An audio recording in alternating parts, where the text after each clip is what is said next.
অ ককা এই ৰঙা কাপোৰখন কিয় মাৰা আছেনো এডাল গছত ভগৱান আছে সেইকাৰণে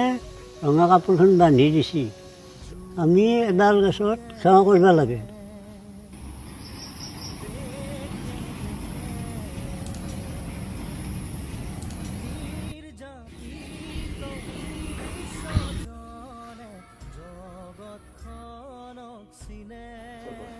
অ ককা